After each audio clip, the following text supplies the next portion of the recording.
our previous category was Breakout Star of the Year, and I think that Ryan and Keith could maybe win Breakout Star of the Year because that was one hell of a battle.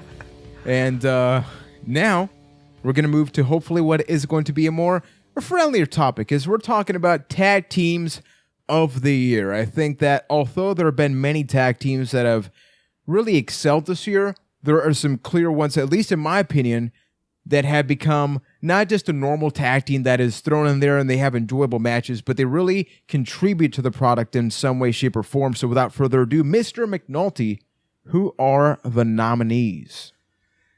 All right, well, the nominees for Tag Team of the Year are as follows. We have The New Day, The Club, American Alpha, #DIY, The Revival, Beauty and the Man Beast, and Enzo and Big Cass. Now, before we keep going with the conversation, when we talk about a tag team, what is the one thing that you care about the most? Is it how that tag team came together? Is it about the matches that they have with other tag teams? Is it them being champions? You know, you talk about the New Day, and that is something that's really been important. I think that we did not include one that should be considered, and that is the new Wyatt family. Yeah, I can get behind that. So number 8. I mean, they definitely deserve a mention. It's still kind of early in the process, but definitely worthy of being on the list. Yeah, I think there are teams I would cut before the new Wyatt family. The Club. Yeah. If we're talking about Carl Anderson and Luke Gallows, they don't belong here. They haven't done much, and they haven't found their footing this year. Like, their matches have been all right at best, but even sometimes, like, there have been some stinkers of matches where they've just, like, blown moments and spots. And the whole comedy thing going into we're super serious now, they haven't found it yet, and they're not one of the best tag teams of the year. Yeah, well, WWE 100%. has limited them or something. In WWE, they've just not been... So they're gone. Anything, yeah, so they're gone. What about Beauty and the Man Beast? I think that was an enjoyable thing. It's pretty much at its conclusion or around that point right now as we're recording. But we had a really enjoyable storyline. We had cheese and crackers on behalf of Rhino. So I think if you contribute these segments, not just the matches into this, is it still solid enough to stay on the list? I honestly don't think so. Beauty and the Man Beast, they were a fun story to tell, and it was a great way to finally have Heath Slater be able to do something, and maybe he was worthy of being on the Breakout Star mention. But I think we should just stay away from that topic for the rest of eternity. Let it be what it is. Yeah. But they told their story at the beginning of SmackDown Live, and then things kind of really significantly fell off from there. So they had a nice little run, but I don't think they stack up well against the rest of the competition. I agree. The thing that makes a great tag team for me is it becomes less about two individuals teaming together and more about, are they a cohesive unit? And at the end of the day, Beauty and the Man Beast, it still felt like Heath Slater and Rhino teaming up. It's less about, they're a team working together. There is still that individuals. That's why I didn't even think about adding like Sheamus and Cesaro to this list, because at the end of the day, that's two good individuals working together. That's not a tag team. So for that reason, I think that Beauty and the Man Beast gets cut. I agree 100%. So now, when you talk about American Alpha, they had very solid matches in NXT. I think that out of all of these teams, they were the most match-based tag team, if that makes sense. Match-based as in their character is really that they're extremely talented in the ring, and nobody questions that. But when you look at the Revival, I think they fill out that category as well. But then they have that special element of they are unique. They're a tag team that is trying to bring it back to something else. They became champions, and you talk about Scott Dawson. Remember when Scott Dawson was like the get her done almost guy? And that feels like that was a long time ago. With some dude drinking barbecue sauce, Yeah. he's come leaps and bounds. So based on that alone, as much as I love Chad and Gable per Ryan McNulty. As much as I love all of American Alpha. That was Keith. Why are you I blaming it love on how you Keith? misquoted that again. Really? That was Keith. You two sound the same. me. It's like the same person. Yeah. You I ask would one get for rid of ice them. cream cone, they both say yes.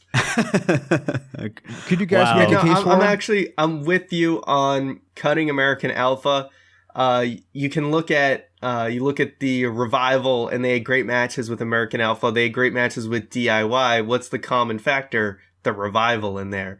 Now, American Alpha, they've been awesome, and they've hit, SmackDown Live, and they've been doing well, but they're one of those cases of they haven't just hit it off quite yet. They're probably a huge thing for 2017. They just haven't found their stride to really just go forward, and I think that's coming soon. It just hasn't happened this year.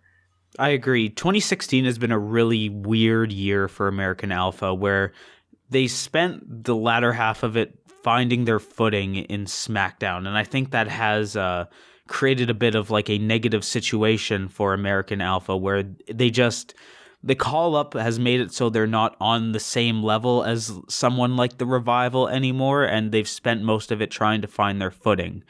Like Ryan mentioned, 2017 is probably going to be a great year for American Alpha, but it's not there yet, and I think for that reason they get the cut. So just to recap, we currently have the New Day, DIY, the Revival, Enzo, and Big Cass. I think that's kind of the next cut for me, where it's kind of the same thing where Enzo and Cass started out like a house on fire on Raw. Oh God, they were so good. And the more and more we were exposed to them on a weekly basis, the less fun it became. And they started losing steam towards the end of the year. And I think it's just a case where there are better tag teams out there. And more, it's starting to feel less like a tag team and more about two individuals, where it's more like it's becoming more about Big Cass and less about Enzo Amore. Well, what about the Lana stuff? Where do you factor in like Enzo going into the hotel room? Because like even we then, mentioned, that's part of the story, right? Yeah. Even then, it feels like a device. Like Enzo Amore is a plot point to get Big Cass over in feuding with Rusev. Like Big Cass is the one that has the match at the end of the day, because Enzo Amore gets destroyed by Rusev. Big Cass comes back and avenges him. It's more about Big Cass than Enzo Amore, and I think we're going to start seeing them less as a tag team and more about Enzo Amore and Big Cass, or Big Cass and Enzo Amore, I should say. He makes a good point. Yeah, it is a good point. The thing I like about Enzo and Big Cass is they are very much, they're not all about the 5-star matches. They bring a different aspect to tag team wrestling, and it's more that they are the E in WWE. They are more for the entertainment value. You can look at a team like the New Day, who is able to bring both. They bring the wrestling and the entertainment side of things. And I think Enzo and Big Cass are going to be a pivotal point on Monday Night Raw, just because they are a fun act and super entertaining. But as a cohesive tag team and being the best tag team of the year, I don't think they make the cut. So just like that, they're gone, and you can teach that. So we do have 3 tag teams. This is much easier than our Wait, breakout we have star 4 of the right year. now, don't we? The new Wyatt family? Yeah, if Oh, we include right. the Wyatt family. Well, because both of you kind of said like they're worthy being considered, so that's why I figured, okay, so I would cut them just because it's still too early in the process. exactly. I mean, it's based on you guys personally. If we have a small conversation about that, yes, just it's a still question in development. about that. Would you keep DIY over the new Wyatt family? Because we haven't No. really talked about DIY yet. The reason I haven't talked about them is anybody that's listened to the previous awards knows I'm willing to make a case for them. Whereas I think that the new Wyatt family, even though it's such a short-term thing right now where it hasn't happened for very long, at first it seemed like a terrible idea, but the longer it goes on, the longer I think that there is something in here. How it's weird that I'm not talking about the matches, although the matches have been solid, because like Luke Harper, Randy Orton, and Bray Wyatt are solid in the ring. But I like how there's this new human element to Bray Wyatt. Like he's got a best friend in a way with Randy Orton, but it's like the series relationship. And then Luke Harper's kind of getting all in there. mad. He's getting jealous. He's getting jelly, man. Because like Bray and Randy go to the movies, and then Luke gets the matinee by himself. So I do think that it's enjoyable. I think that it's going to lead to many great things in 2017. And that's why at least I think that it should have been at least considered. But I am totally okay with them getting cut. Okay. Cut him. Cut him. So now we do have 3. And the 3 are as follows. We have The New Day, DIY, and The Revival. Does anybody want to propose any possible orders? Or DIY, number 3, The New Day, number 2, and The Revival, number 1. Well, Keith, that is also my exact order, so I agree with you there. DIY number 3, The New Day at number 2. We didn't really talk about The New Day too much, but I'm sure most people are pretty familiar with them. They are the nice balance of entertainment as well as bringing great matches. Were their promos and stuff as funny as maybe last year or, the beginning of the year? No, they've had a little bit of drop off, but they've also still been consistently performing well and just being the pivotal tag team of Monday Night Raw and carrying the show in that division. They've excelled in that and just trying to stay fresh. And they've had instances where you're like, oh, just when you think they're going to really kind of jump the shark, be too stale or something, they are able to switch things up a bit. But I don't think you can beat the Revival as far as just what they're doing for tag team wrestling. I don't think can be compared to anyone else. And just how they work as a tag team is just so fluid, and they are fantastic. And like I said, you can look at the matches with DIY and American Alpha and be like, oh, what's the consistent factor here? The Revival is involved. Yeah, if there's anything that these 3 tag teams have in common, it's one word, and that word is chemistry. Nothing feels forced. Everything feels like you wouldn't have it any other way. And I agree, by the way. So we pretty much have a consensus. But if there's anything that I do want to talk about The New Day as a closing comment here, where they were dealt the hardest card, which is you're going to have the titles for over 400 days, and you got to keep yourself relevant and the people enjoying you. And I think that the problem was that many people thought, well, of course, they're going to try to beat out Demolition. And we sort of neglected that they were enjoyable. They were doing a good thing.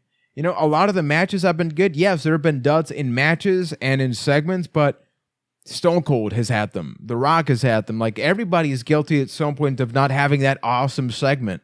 But then New Day's entrance at WrestleMania.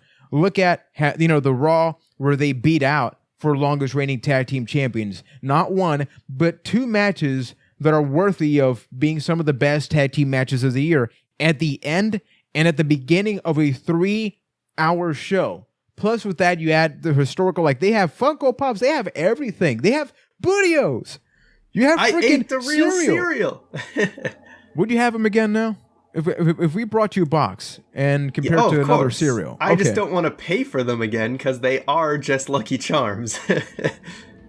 Ryan loves that booty. It's New Days. It's New Days of Lucky Charms, Michael. So without further ado, here are Byte That's 2016 Tag Team of the Year's top 3. At number 3, we do have DIY. We didn't talk about them that much here because in other topics they were very heavily discussed, and honestly, it is 2 best friends that feel like best friends that absolutely deserve everything they have received. And if you haven't watched the Cruiserweight Classic or NXT, please just watch it. At number 2, we do have the WWE Tag Team Champions, the longest reigning ones, The New Day. And at number 1, they go hard all day, all night, because they're proud Southern people and they're ready to fight. So for number 1, say yeah! Yeah! Yeah! Yeah! Yeah. So bad. Still so bad. Change the theme. Everything else about them, it's great. The Revival, best tag team of the year. Now that we settled the tag team of the year, who is the babyface of the year? The one that the people love, that the WWE love to build upon, and the kids want to make sure consume their vitamins because of that one person.